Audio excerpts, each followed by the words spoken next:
અમરેલી જિલ્લાના ખાંભા તાલુકાના રાયડી ગામે પવનચક્કીના મામલો દ્વારા ગૌચરની જમીન પર ગેરકાયદેસર વીજપોલ નાખવામાં આવ્યા છે.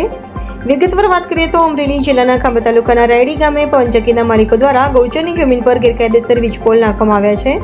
જ્યારે કાયદેસર રીતે જોઈએ તો ગૌચર જમીન પર દબાણ કરવું તે કાયદેસર ગુનો બને છે તથા ગૌચર જમીન પર કોઈનો હક હોતો નથી. ગૌચરની જમીનનો ઉપયોગ ફક્ત ચરોતર માટે જ હોય છે.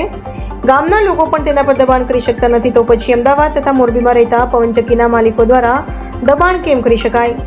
તથા ગંભીર મુદ્દો તો એ છે કે પવનચક્કીના માલિકો દ્વારા જે વીજપોલ નાખવામાં આવ્યા છે તેમાંથી 33 kVનો પાવર ટ્રાન્સફર કરવામાં આવે છે. જો તેમાં કોઈ અકસ્માત થાય તો પશુ તથા લોકોની જાનહાનિ પણ થઈ શકે છે. જો આવો કોઈ અનિચ્છનીય બનાવ બન્યો હોય તો તેની જવાબદારી કોણ લેશે? પવનચક્કીના માલિકો દ્વારા પોતાના અંગત સ્વાર્થ માટે ગૌચર જમીન પર ગેરકાયદેસર દબાણ કરી રાયડી ગામના લોકોના તથા પશુઓના જીવનું જોખમ ઉત્પન્ન કરેલ છે.